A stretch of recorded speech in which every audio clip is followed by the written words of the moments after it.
Finance for Hippies is recorded at the Goethe Institute in Johannesburg, South Africa. They enable arts and cultural organizations to be more entrepreneurial so they can create a better society. The Goethe Institute does this through a global network of hubs where local creatives act as a driving force of economy and culture. Hit him swag. 2015, cool kid, I met Ndarkie. Ndarkie told me, TeethSwag, I saved him, no ways, dude. I told him, odd over money. I told him, dude, odd over money. 3 years passed and my palm's still not itchy. Bank account still small like MT's peepees. Streets need me, Ndarkie, can you feel me? That's why we dropped Finance for Hippies. TeethSwag and Ndarkie. Who needs a budget? Dude, really?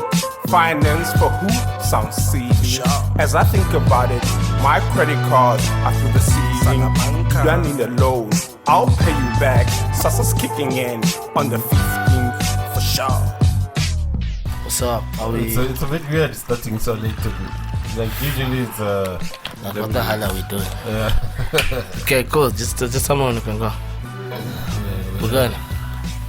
You want to do the intro first? Exactly. You want to do the intro? Let me go. Let me give No, this you know what? It's the last episode. Let's do this.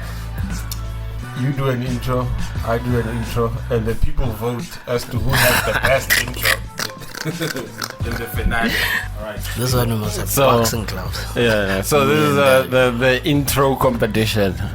When you hear this, whatever year it is, whatever 2019 though. country you're in, please tell us who has the best intro. So we'll let Teeth start. Or let me start because I'm well versed at starting the show. I messed it up one time when Morosi was here, but you know, there's every dog has its day, or the opposite. Let's say you out. Okay. Here goes the intro. Welcome to another exciting episode of Finance for Hippies, brought to you by Ndarkie and TeethSwag. All right. Yeah. I see likes, I see subscribing, I see comments. That's that universal pictures, you know, when Denzel's about to come in and the trailer says, no world. Let me come through. Yeah. I know low-key people have been probably complaining, like, why doesn't Teeth do the intros? Let me lay it up. Lay it up. Welcome to Finance for Hippies. This episode, season finale. Yeah.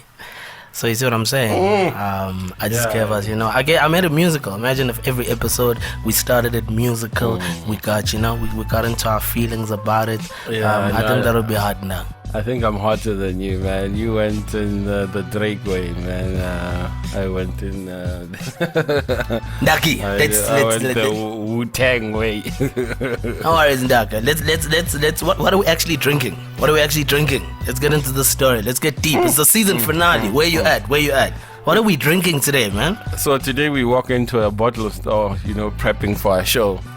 We're looking for something to drink. First of all, we bump into this elderly, middle-aged towards retirement dude. He's hustling his alcohol there. Some liqueurs made out of coffee. He's made out of some citrus. He's hustling hard. It's hard actually in the alcohol game now. The alcohol game has become tough in South Africa. We see a few things coming through. So we eventually... Teeth first starts says, no. Boo has a brand out as well. Shout out to Boo. Sorry, shout out to More Fire. You see you, bro, doing your thing at the corner streets, pushing. But you need to distribute, man, Boo. You need to distribute. We couldn't find local flames. We couldn't find it. The ladies didn't know what we were talking about, so please distribute your things, brother. So this other dude who works at the bottle store grabs us. He says, no. Is this what you're looking for? He points at a white bottle written Cruz. Flavor, watermelon. I take a look at the bottle. It says AKA watermelon luxury edition. You know, Exactly. and I said, no. Ndakie's lyrics say that, you know, he's synonymous with luxury and decadence. So this is right up my alley. Brand alignment. For sure. But now a conundrum came in. I'm a Mufftown dude, you know. Exactly. And my homie Casper, you know. Arehani Mahabu, Arebatu Mahabu. No, but I'm telling you, Mahabua are not bad. No, today, ladies and gentlemen, Please just explain what Mahafu is. Who's Mahafu? watermelons. Okay, alright. No, people, today we are drinking AKA's endorsed Cruz Vodka Watermelon Favor. We couldn't find the recommended dash for this, so we went with a nice pineapple juice, which complements the Cruz quite nicely. Well done, AKA. This is a nice drink, I must say. It's nice and summery. It's perfect Yeah, for yeah. December, I must admit. Yeah, which is last year. It's perfect for last year, December, because wow, right so now bad. because right now it's 2019. You know, it's 2019. It's the not. season finale episode of Finance for Hippies. And today's guest, you see what I do? Ndarkie introduce the show. I introduce the guest. So today's guest, today we've got the hottest guest, guys. I actually think today we outdid ourselves because today Ndarkie, crap, today. Your guest. We have no guest. We have no guest today. Today it's Teeth, it's Ndarkie. We chopping it up. We're talking about the making of the show. So your guest is Ndarkie, aka Don Salamanca, aka F1. You get what I'm Kayalami saying? Grand Prix. You know what I'm saying? And it's the tooth god. It's TeethSwag, aka Art Puppy X, aka Mr. Media, aka I got your girl, man. Yeah, for sure. You know, and we're gonna strip down, you know, just our experience of the first season of the show, of the podcast, of the tape, and also I want to ask Ndarkie just a few questions about you know, just kind of unpacking where we've gotten with the show and where we want to get with the show, and some of the behind the scenes experience of just getting done the little bit that we've been able to do with the show now, you know, just to share a bit of the stories and the things we're trying to do and why we're trying to do what we're trying to do. And yeah, so you know, that's what we're going to be touching up on today. And hopefully it's going to be interesting listening, or it's going to be trash, you know. Most likely.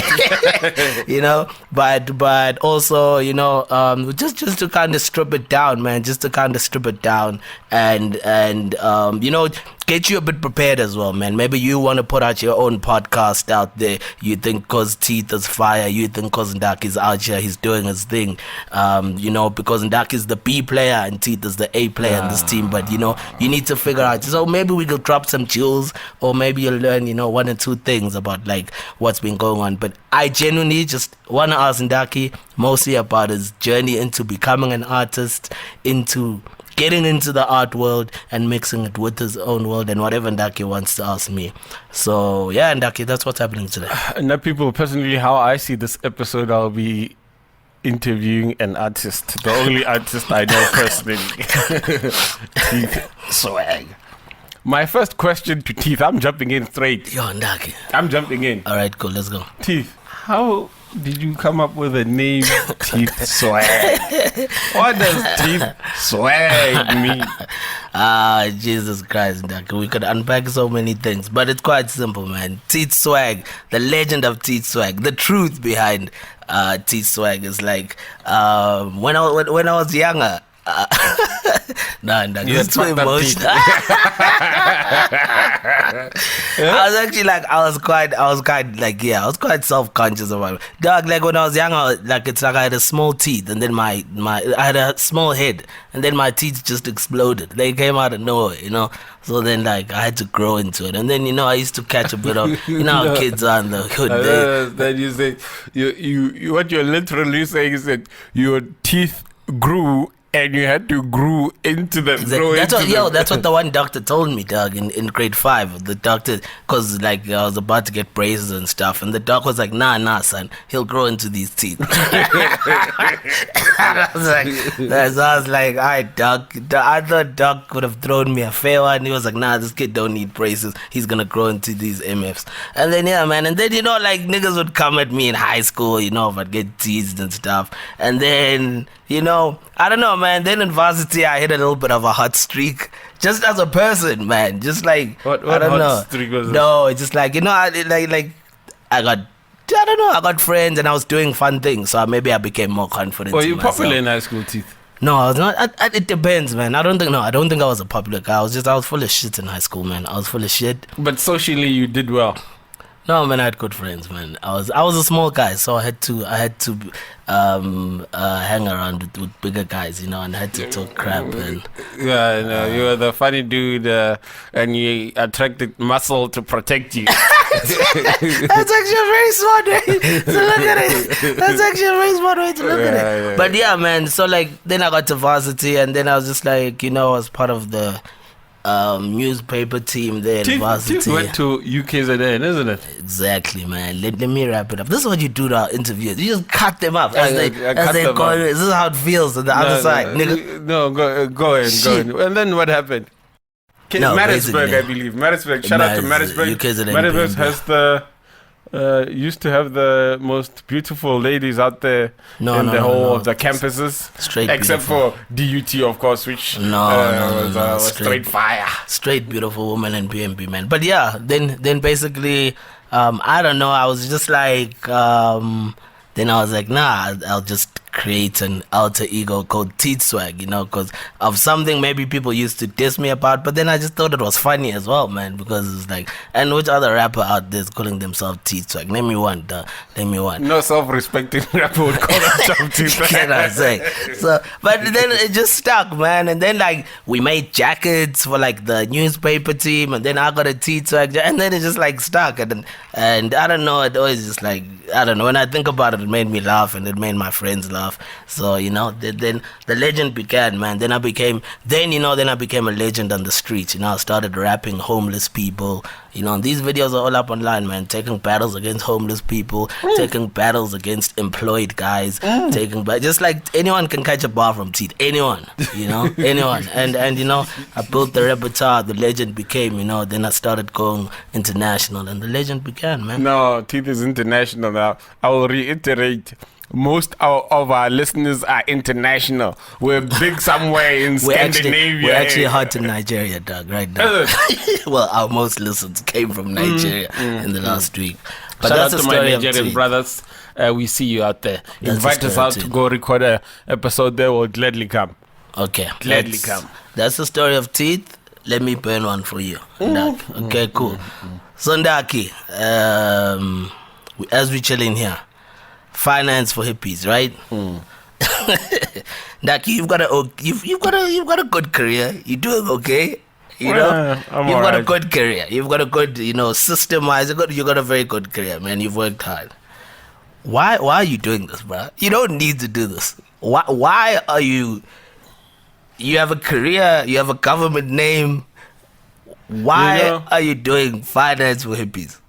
Because you convinced me. That's the whole point. That's why I'm here.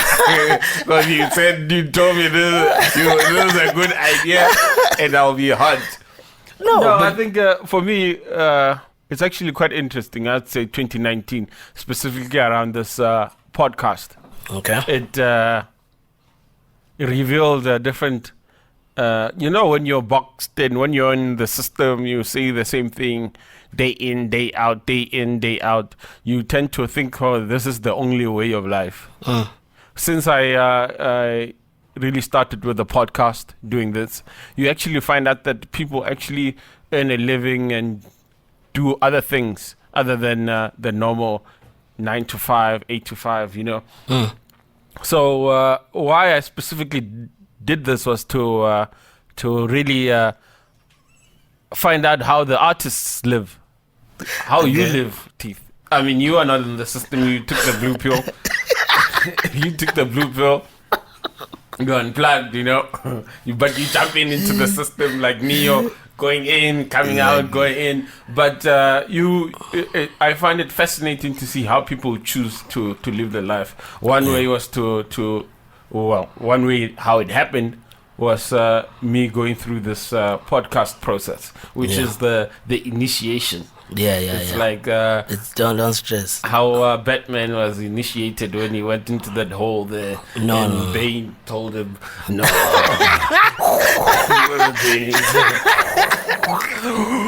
You were introduced to the dark. I was born in it. Bane was fine. That was actually got a decent fade. That was got a decent fade. All right. So it's you were born in the dark. Yeah. I was merely introduced to it.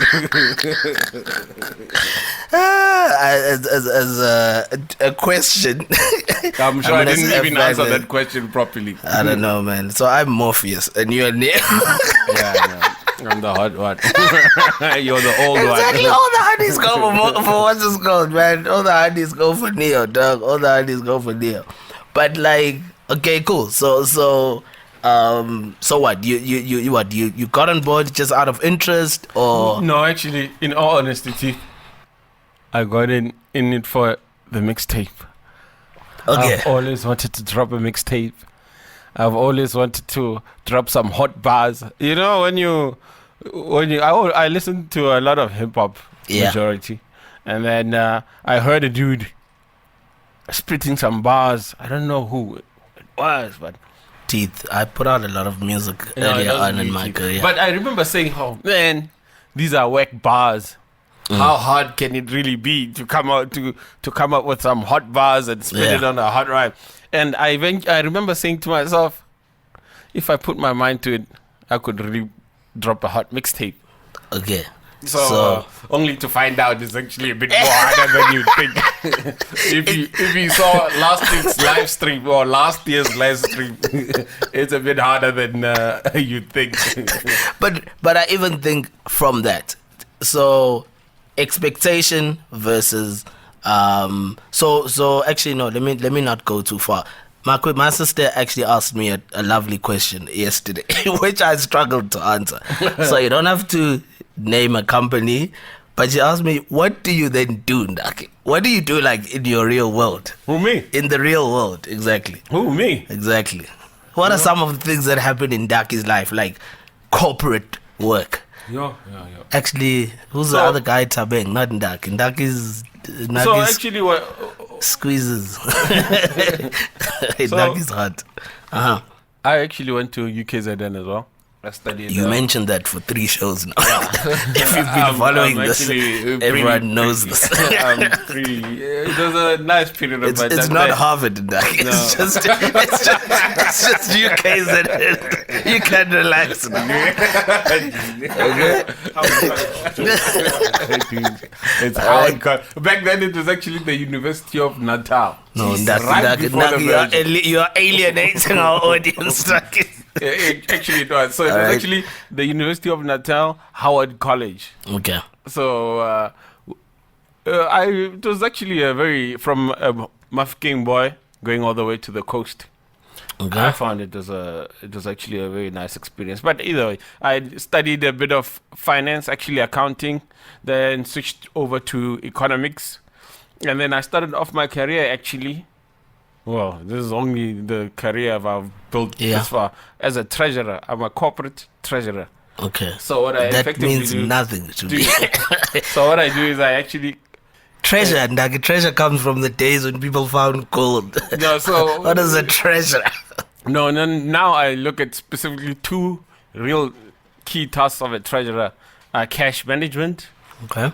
You manage a company's cash, like liquidity. Okay. Not the fact that it's making profit on paper, but how much money they actually have in the bank. Okay. Can they meet their day-to-day needs? Okay. Second key part of my of a treasurer, depending on the company you work for, is foreign exchange exposure. Okay. So let's say the company imports a lot of. We're getting a bit dreary now. Don't worry. Don't worry. So let's say You're hot. The viewers need to know that you are hot elsewhere. Not just outside of being Ndarkie. So when a company imports, let's say you import TVs, it costs you in dollars, right? Okay. I'm sure you guys know how the rand behaves. It's all over the show, like TeethSwag and Ndarkie. Exactly. So you might end up buying TVs at 17 rand per dollar when you actually place the order at 13.80 per rand. So that cost there has to be contained. Okay. Usually that's where a treasurer comes in and contains the cost. What do you mean contain is managing it, making sure that it... No, so you can, there's hedges you can put in place, meaning that you place an order now, it's coming in 6 months' time, you can actually buy the dollars now, but for a future date. So in 6 months' time when it comes, I have that $1 million to pay, and it costs me the 13 rand 80, not a rate I don't know in the future. So that's what I actually do. Okay, cool. So that's Thabeng Sehume.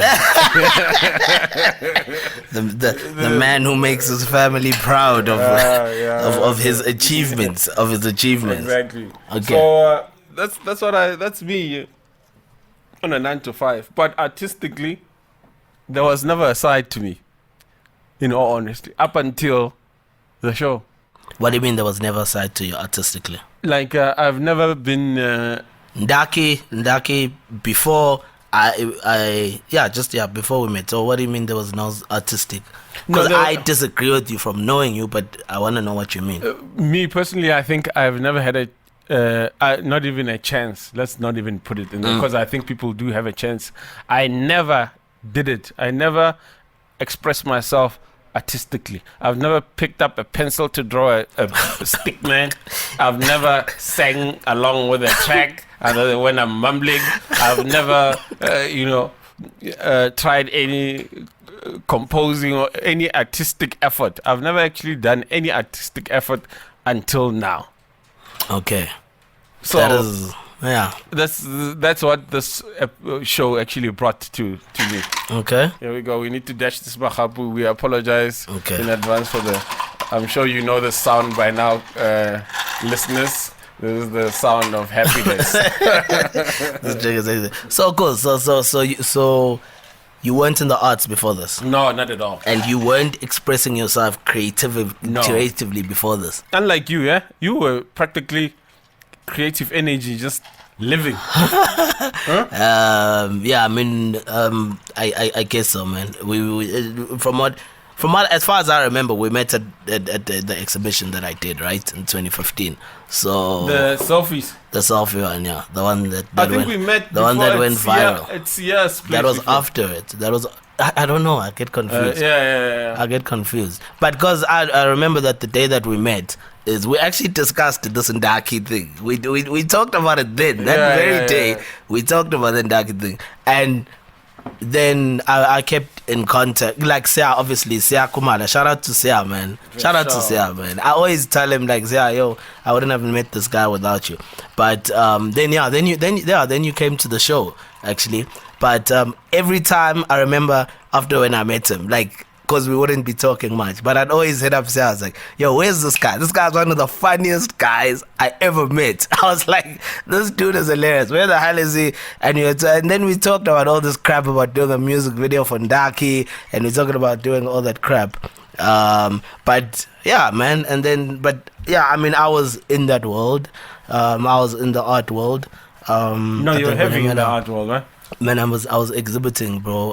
And at that time, I mean, I remember, it's something I don't know whether I've evolved or stepped back from, but at that time, a lot of what I was thinking and the way I was approaching art was, I was fully art over money. I literally, had turned everything, and I was like, the way that my life is gonna be sorted out. I'm just gonna make as much art as possible, and everything's gonna figure itself out. You get what I'm saying? And that was cool and dangerous, but also I guess a much needed period in my career as well. Yeah. But let me ask you a question.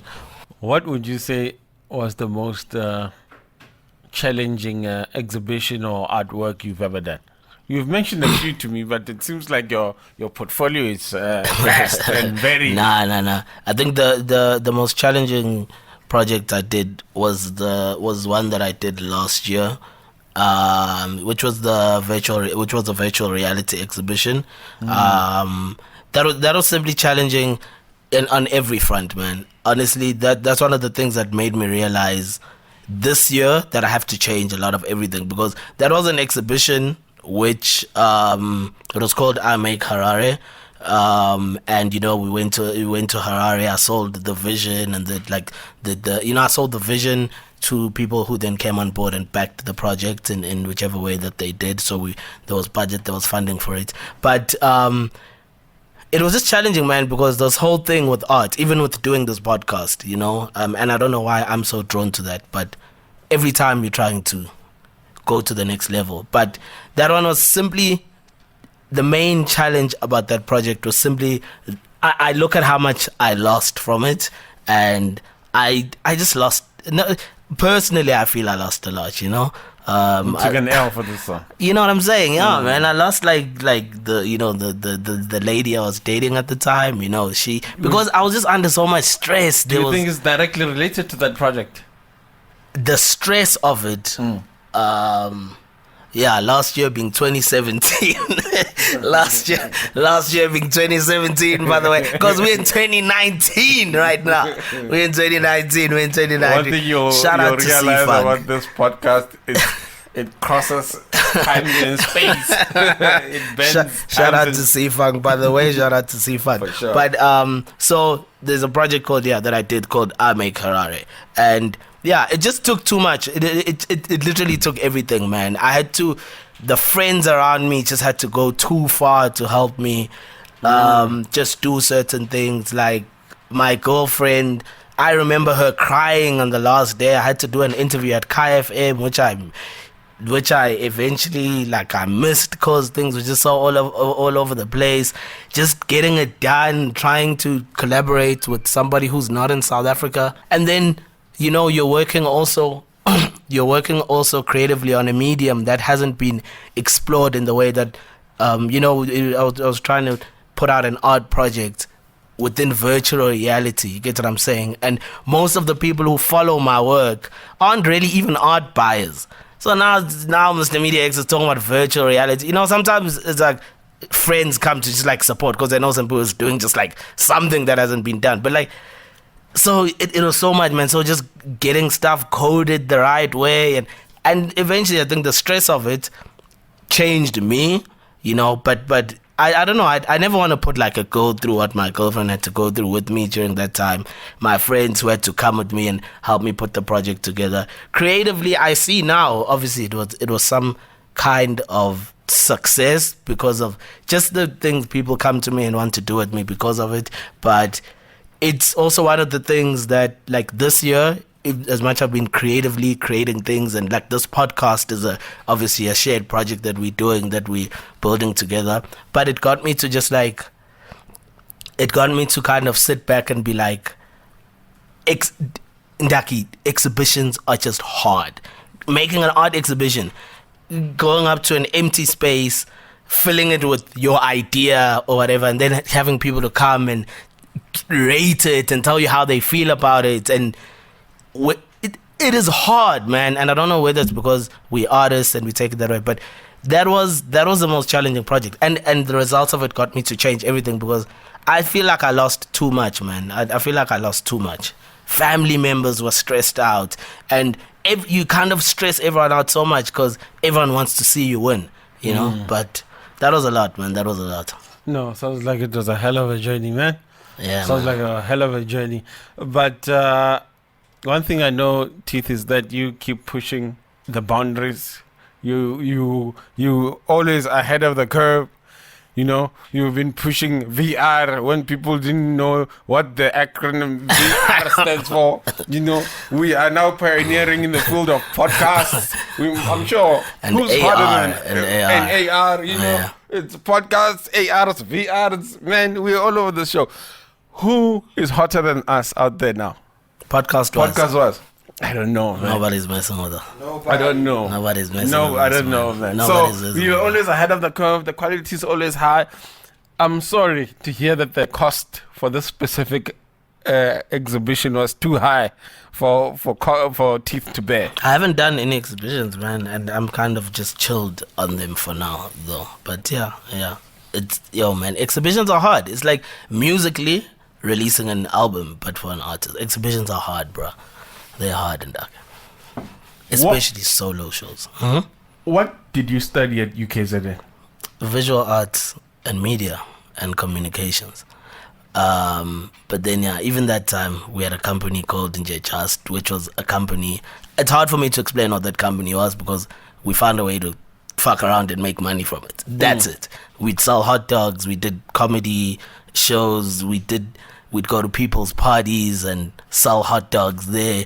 We'd throw our own parties. We had a t-shirt brand where we were selling stuff. So it's like I was studying fine art, and I was doing that. So okay, cool. So here we are, finance for hippies, and I think I'd still like a kind of fairer deep dive into.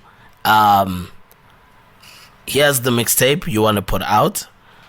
Here's the podcast that we're doing, and here's Ndarkie. You get what I'm saying?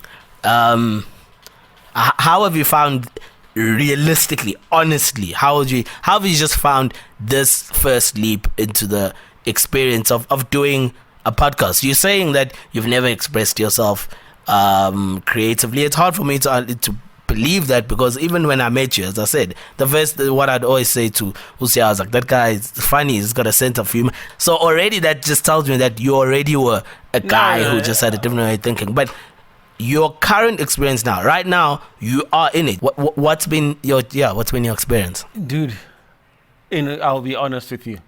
When we initially kicked off the podcast, we were rolling with another engineer called Zab before Fun joined the team.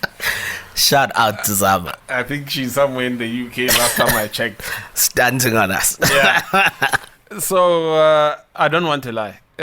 Initially, when we discussed it, I thought, I'm going to jump in, throw in some fire there, I'm out, I thought it was going to be a fairly easy type of easy execution activity, It was going to be a leisurely walk around the park.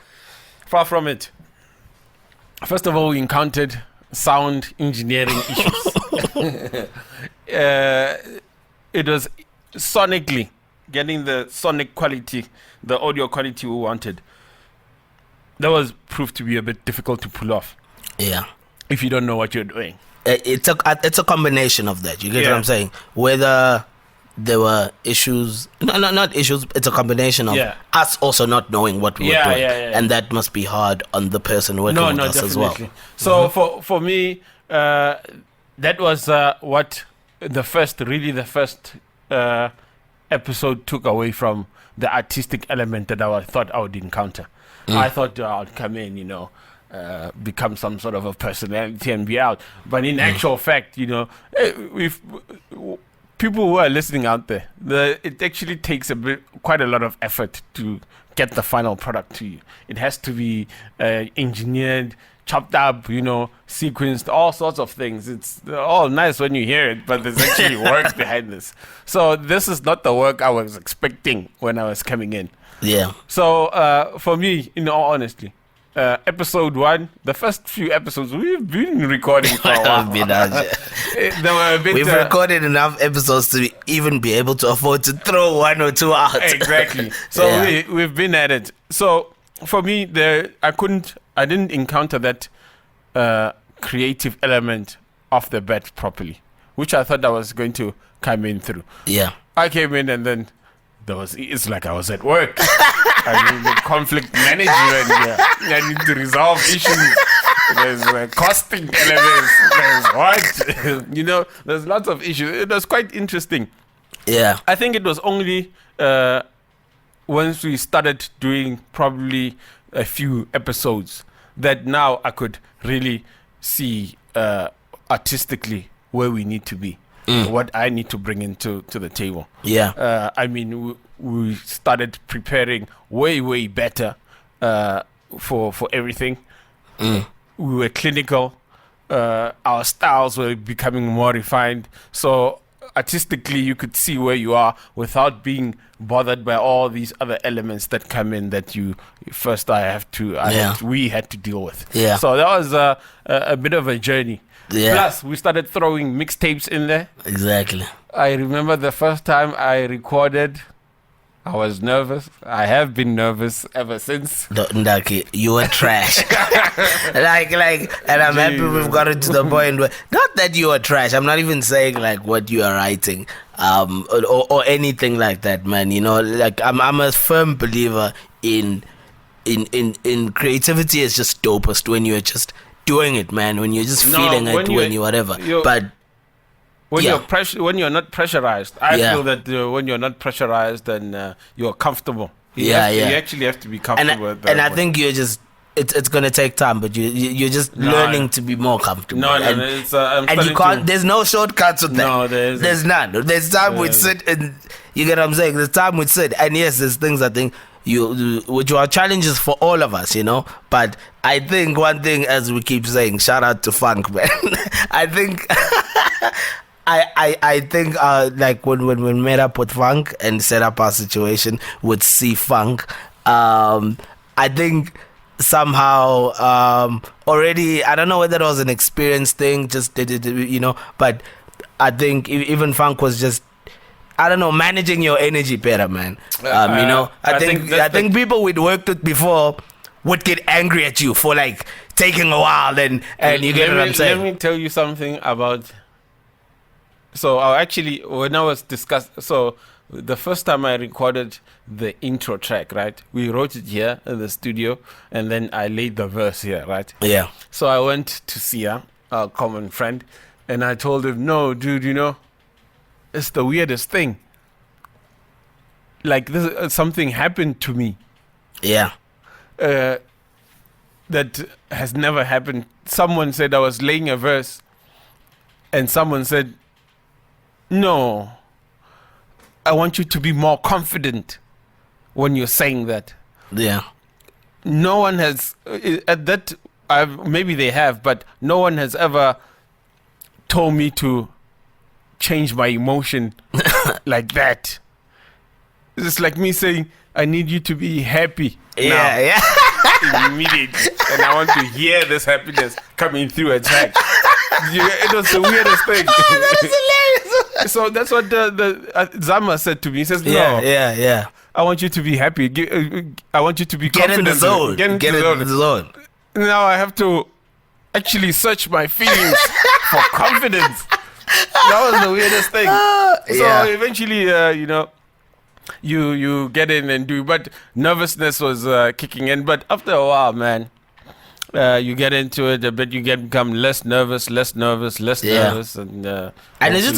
think it's just gonna keep getting better. I think it's just gonna keep getting better because these things are always weird, man. And there were challenges. There definitely were challenges, even with working with someone like Zama and figuring out our system and whatever. But also, I think when we just look at creatively, just do yourself. There were things that you just it's frustrating, bro. But you just, even now, you're just at a better place now than you were. No, that's true. 6 months ago. You get what I'm saying? Yeah. But and so you're finding maybe she was having to deal with you at that stage when you're just like, we're just having to find yourself. We're just having to become more comfortable with being dark. Becoming dark, with becoming uncomfortable with and that's hard, man. That's a lot of the creative journey, man. A lot of artists simply struggle, as much as we're sitting here and we're understanding we're breaking down money, all the components that have to do with understanding your money, understanding your finances. Yeah. And we're breaking all that down. Creative confidence, there's a point you just have to get to where like you have to just stick it out, man. And so I think I always say this to you away from our show and whatever. You're sticking it out. No, But it's like this stuff is designed for people to just give up. I mean, like, actually, screw this. I don't need to fucking, look like a fool or talk crap or like, it's a lot. It's a lot to give, man. Lay a verse 18 times. Or lay a verse 18 times, you know what I'm saying? Yeah, and have, what's his name? Who was hitting you up last week? Sandile. It's like, come on, F1, step up, It's And I'll explain what happened last year. Last year? Last year. Yes. We are advanced now in our creativity and laying tracks. We were very intricate last year. We were laying verses on top of each other's verses. That takes a bit of timing and precision, which we have improved greatly. I mean, if you guys listen to our tape, which I'm sure by the time you listen to this is out, Finance for Hippies, Get Rich or Die Trying a Hippie. Get rich or die hippie. Exactly. You will hear the intricacies of some of the tracks we laid there. It's nothing. It's not easy to pull off laying verses on top of verses on top of verses. It's very intricate. So that's where we are. Hopefully you guys will enjoy it. Yeah, man. And I think from my side, it's hard, man. But enjoying the process is what it comes down to, man. You know what? For me, you can be whack, but if you enjoy the process, no one can take that from you, man. If you enjoy what you're doing, no one can take that from you, man. The people who connect to it enjoy it as well. That's, for me, is number one, because you can't even price that, dog. You can't even price it. You get what I'm saying? It's been fresh, man. It's been fresh. From my side, as much as we're looking at how your experience was, I think for me, I've told you about the trauma I've had to experience this year. Just being brought to business-wise, brought down to size. I think this show as well, for me, man, it was just like, it was fun, man. And you can't underestimate, it was fun knowing that this was just important to you as well, to get better at it. And you might underestimate that, but that's important. That you could come, maybe I'm not like crap, man, maybe I'm not in mentally in the zone, but you come in and you're like serious about it, and maybe we're both down, and Funk is like, he's like, yo, God, when we're recording, he's in the zone, then all of a sudden, this thing it's fun to do. It's hard though. We have to get good at it. We have to make mistakes. It costs money. You get what I'm saying? Interview etiquette, and it's costing money. You get what I'm saying? It's costing things. But what was your favorite episode? All right, I decided to end that episode there. These guys can go on for way too long. This edit altogether was 81 minutes, and I realized there's no one who's gonna spend 81 minutes listening to these two niggas. So we'll cut off the episode here, and then we'll reconvene from this question.